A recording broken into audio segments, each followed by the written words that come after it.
नमस्कार, प्रणाम, सत श्री अकाल। मैं अनिल कुमार झा आपके सामने मौलिक फिल्म्स के लोकप्रिय कार्यक्रम सप्ताह के मेहमान के साथ उपस्थित हूँ। और इस सप्ताह आपका परिचय हम एक ऐसे कवि से कराने जा रहे हैं जो नई कविता का एक पुराना नाम, श्री उमाशंकर राव उरेंदु, जो संप्रति देवघर रामकृष्ण मिशन विद्यापीठ के हिंदी के अध्यापक हैं। शिक्षण, शिक्षा, प्रशिक्षण को मन, वचन और कर्म से निभाते हुए कवि कर्म करना, जीवन की आपाधापी को अपनी कलम की नोक पर समेटकर आप पाठकों, दर्शकों तक प्रस्तुत करने की कला में माहिर, निपुण, सिद्धहस्त श्री उमाशंकर राव उरेंदु, जो अब तक कई किताबों के प्रणेता रहे, जिसमें मुख्य रूप से हाल जानना है तुम्हें, बयान देता समय और सावधान, आगे उछाल है, इनकी चर्चित पुस्तकें रही हैं हिंदी कविता की। तो आइए हम मिलते हैं श्री उमाशंकर राव उरेंदु। उरेंदु जी नमस्कार, आपका स्वागत है इस कार्यक्रम में। तब और कैसा चल रहा है, लेखनी कैसी चल रही है आजकल, नया कुछ क्या लिख रहे हैं? सबसे पहले तो मैं मौलिक फिल्म्स के दर्शकों को मैं नमस्कार करता हूँ। उसके संचालक को भी मेरा अभिवादन, नमस्कार। आजकल छिटपुट जो लेखन है उतने संतोषजनक नहीं, लेकिन क्रम जारी है और निरंतरता बनी हुई है। हम उसको नकार नहीं सकते हैं। अभी फिलहाल सावधान आगे उछाल है, कुछ माह पूर्व ही आया। जी, आप मान सकते हैं 2024 के अंत तक इसका विमोचन हुआ और निरंतर कुछ लेखन है। हाँ, पत्र पत्रिकाओं से अभी कट गया हूँ समय के अभाव में। कुछ अध्यापन का कार्य होता है और कुछ व्यक्तिगत बातें भी होती है, जिसके कारण समय कम है, लेकिन फिर भी इस व्यस्तता में भी कुछ न कुछ तो रचनाशील हो ही जाते हैं। नहीं, ये तो सच है कि आपकी रचनाएं जहाँ प्रतिक्रियात्मक प्रश्न से आरंभ होती, वहीं अगल बगल, उल्टा सीधा, आगे पीछे करते हुए कहीं न कहीं समाधान को तलाशती हैं। इसलिए मैं हमेशा कहता हूं कि उरेंदु जी की रचना में शब्द का तुलन पथ हमेशा संतुलित रहता है। इनके शब्द इनकी प्रतिक्रिया से उठकर अगर किसी बैलेंस शीट के एक साइड को, एक पक्ष को कुछ देर के लिए असंतुलित करता है, तो फिर वही शब्द आगे जाकर उस बैलेंस शीट को बैलेंस करता है। इसलिए मैंने कहा कि प्रतिक्रिया से लेकर प्रश्नों के रास्ते समाधान की तलाश के कवि हैं आज उरेंदु जी, और ये अपनी उम्दा और प्रतिनिधि रचनाओं के साथ पाठकों के सामने, श्रोताओं के सामने उपस्थित हैं। तो आए उरेंदु जी, आप अपनी रचनाओं को। शीर्षक है जागेगी जब कलम। जब भी उठे कलम रोटियों के सौदेबाजी के खिलाफ उठे, जब भी चले कलम उम्मीदों के कत्ल के विरुद्ध चले, जब भी लिखे कलम यातना की कसमसाई वेदना लिखे, जब भी उठे कलम सपनों के बाजार के खिलाफ उठे। मगर उठे कलम, जागे कलम, लिखे कलम, चले कलम, दौड़े कलम सरपट निर्भीक होकर, दौड़े कलम सरपट निर्भीक होकर, समय के साथ समय के आगे पहुंचाए कलम सड़क से संसद तक, पहुंचाए कलम सड़क से संसद तक, सही अर्थ में लोकतंत्र को तलवार की तरह उठे, युद्ध करे, लड़े मरण तक, कलम छापा मारे काले बाजारियों पर, सील कर दे उनके सारे रास्ते। जब जागेगी कलम तब टूटेगा हर भरम, जब भी उठे कलम। रोटियों के सौदेबाजी के खिलाफ उठे, जब भी चले कलम। उम्मीदों के कत्ल के विरुद्ध चले। धन्यवाद। बहुत अच्छे उरेंद्र जी। और आपने वर्तमान को जिस ढंग से देखने की कोशिश की है, और विशेषकर रचना कर्मियों के दायित्व को सांकेतिक रूप से जिस तरह आपने अपनी कविता में रखा है, ऐसा लगता है कि विमर्श की जमीन पर उग आई झाड़ियों को कलम की तलवार, कलम के उस कटार से साफ करके साफ सुथरी जगह बनाने की तैयारी में ये कह रहे हैं कि जब जागेगी कलम तो उसको क्या क्या करना है। लेकिन यहाँ एक प्रश्न जो ध्वनित होता है, क्या कलम खो गई है? क्या वर्तमान में कलम खोई हुई है? इस ध्वनि के साथ जब जागेगी कलम तो उसके सामने ये समस्याएं हैं, और जिसे कभी महसूस करता है कि इसकी आवश्यकता है। इस मायने में कविता निश्चित रूप से वर्तमान को एक संदेश देती है, एक चुनौती भी देती है। तो फिर अब आगे आपकी कौन सी रचना आ रही है रंजू जी? आदिम रात्रि की। और भी मैं एक शब्द कहूँगा कि आपने सही कहा कि क्या कलम सो गई है। बात सही है। कविता समय के अनुसार जिस तरह से पाठक को, श्रोता को उद्वेलित करनी चाहिए, वैसी कविता सामने में नहीं आ रही। समकालीन कविताएं, नई कविताएं एक गाढ़ी संवेदना आप कह सकते हैं, एक गाढ़ी संवेदना की सतही धरातल पर दौड़ रही, और हम कोशिश करते हैं कि हम थोड़ा सा उससे अलग कुछ चलें, अलग कुछ करें, प्रस्तुत करें। तो ये दूसरी कविता मैं आपके सामने प्रस्तुत कर रहा हूँ। शीर्षक है आदिम रात्रि और भीड़। ट्रेन अपनी रफ्तार में है, ट्रेन अपनी रफ्तार में है, और खिड़कियों से बाहर दिख रहा है एक आदिम रात्रि का विस्तार। कुहासे के भीतर जंगल ही जंगल। सोचता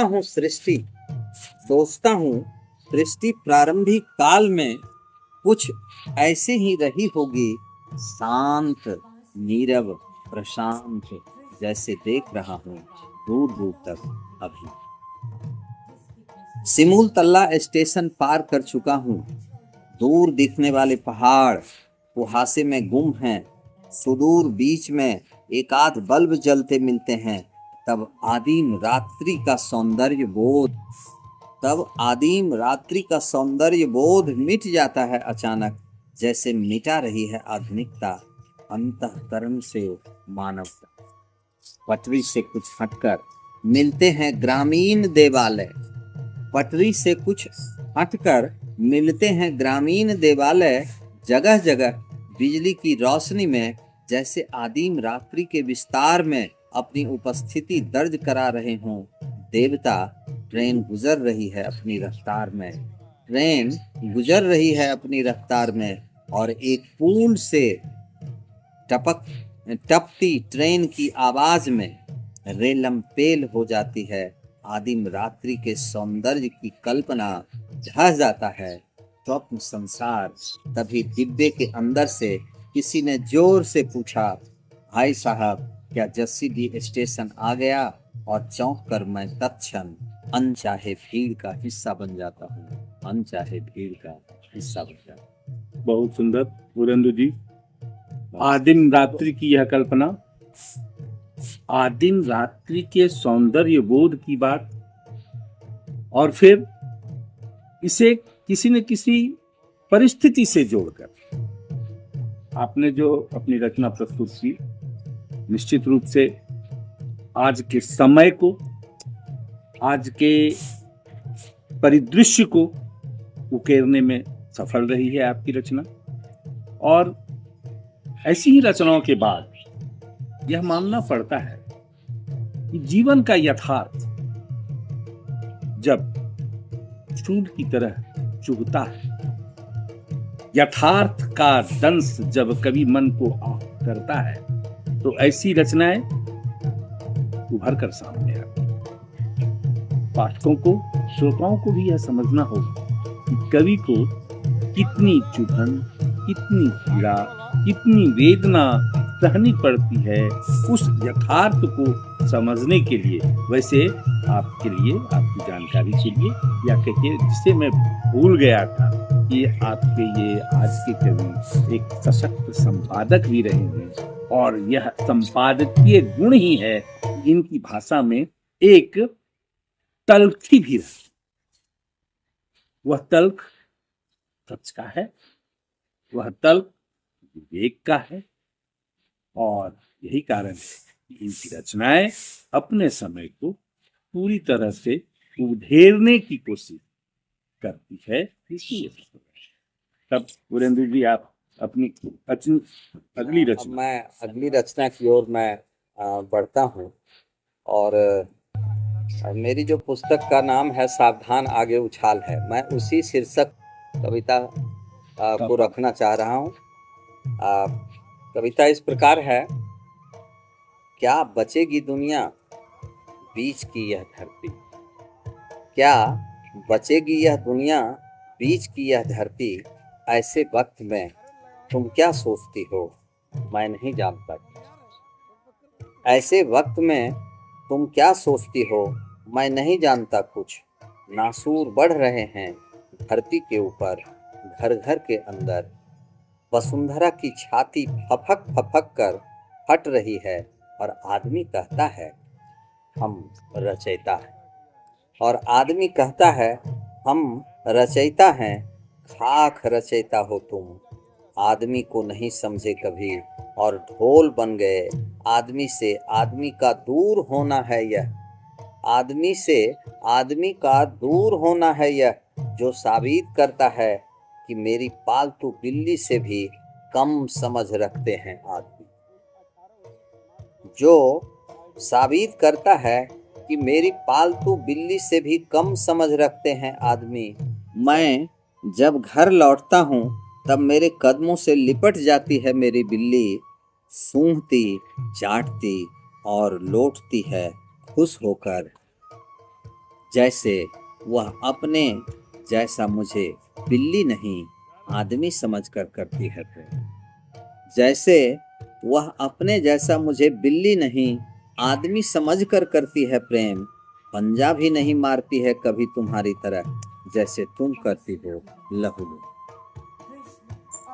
तुम लब्बो लुआब में फंसी, तुम लब्बो लुआब में फंसी, अपने ओठों पर लिपस्टिक लगाए निकल पड़ी हो शिकार की खोज में और दौड़ रही हो उसके पीछे अपनी पहचान को भूलकर।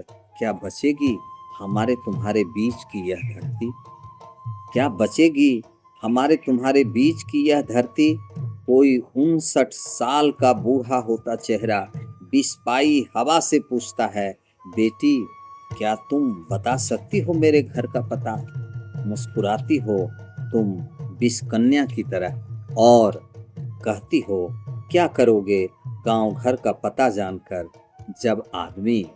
जब आदमी का कोई घर नहीं रहा, घर तो ईर्ष्या द्वेष का पिंजड़ा बना। अब घर दुनिया जैसी है, खुले हुए बितान, जहाँ विश्वास सदैव मर जाता है।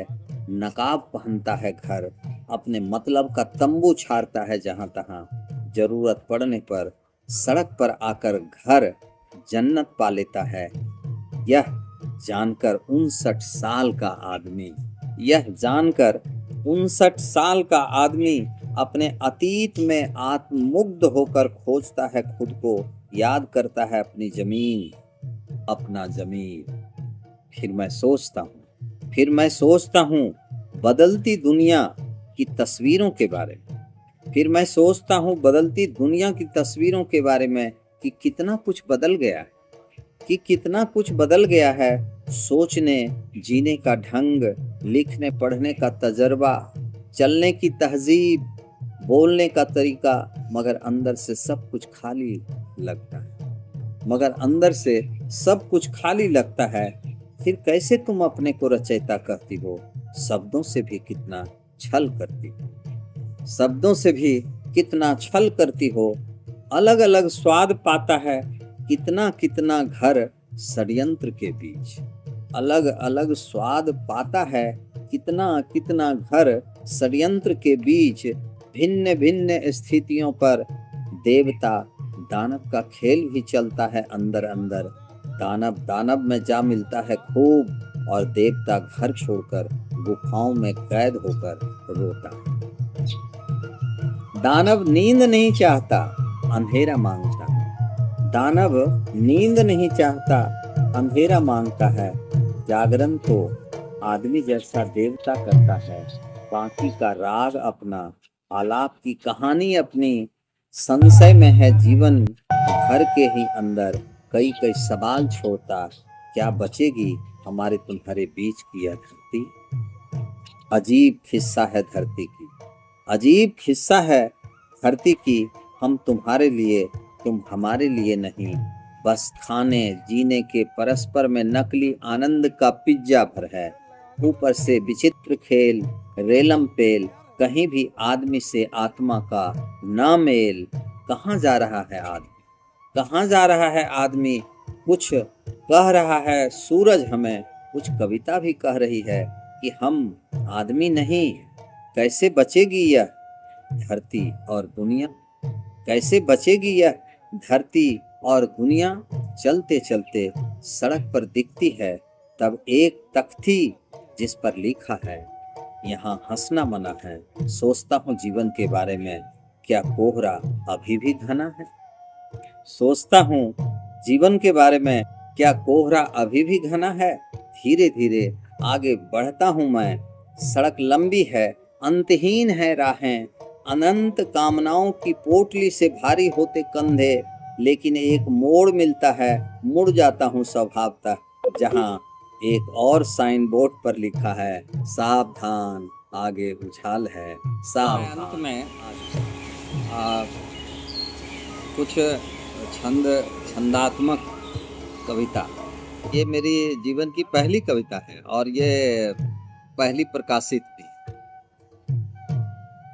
उस समय मैं विद्यार्थी था और छंद, हालांकि मेरी 100 के आसपास कविताएं हैं छंदों में, लेकिन वो छंद है या नहीं है ये कोई छंद के गुणीजन देखकर ही बता सकते हैं। फिलहाल मैं वो कविता आपके बीच रख रहा हूँ जो मैंने लिखा था, और युवापन का जो राष्ट्र प्रेम है वो व्यक्त होता है इसमें। तो कविता का शीर्षक है तिरंगे से।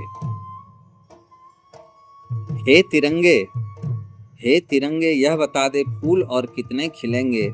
इनकलाब के आह्वान पर शीश और कितने चढ़ेंगे। और स्मृतियां उठाती हैं खंडहर दीपों जैसे ही, तार तार हृदय हो उठता।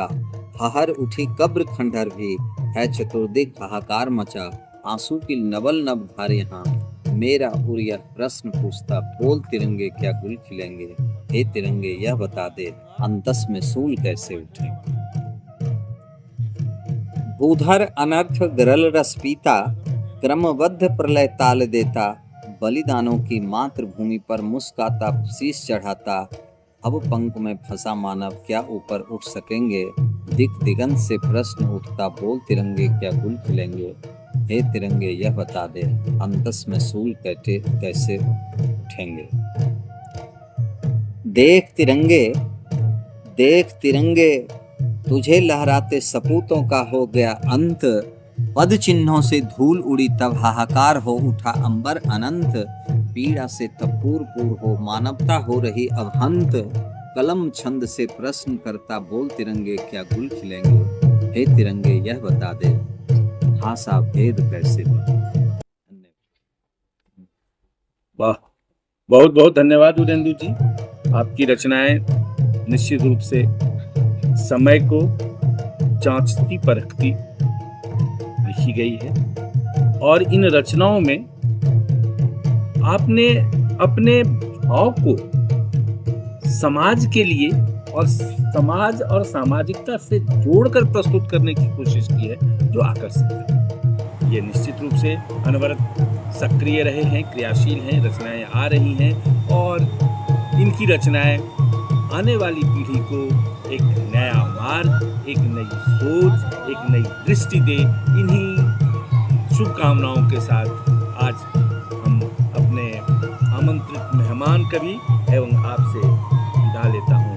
नमस्कार। तो मित्रों, अब समय आ गया कि हम आपसे विदा लें, लेकिन उसके पहले हमारी यह अपेक्षा रहेगी आप लोगों से कि आप हमें बताएं कि हमारा यह प्रयास कैसा है और आप किस चीज की अपेक्षा रखते हैं, ताकि हम में और हमारे इस कार्यक्रम की गुणवत्ता में उत्तरोत्तर प्रगति हो, हम कुछ अच्छा से अच्छा लेकर आए। वैसे अपनी तरफ से हम अपनों से यह वादा करते हैं कि फिर एक बार अगले सप्ताह एक अगले मेहमान कवि के साथ उपस्थित होंगे हम, और विश्वास है कि आप हमारी इस कार्यक्रम को अपना स्नेह, अपना दुलार देंगे। जैसा कि आज सोशल मीडिया का समय है और इसमें एक अपेक्षा रहती है कि आप इसे लाइक करें, शेयर करें, एक दूसरे को बताएं, दिखाएं, प्रचार प्रसार करें। इन्हीं अपेक्षाओं के साथ फिर विदा लेते हैं।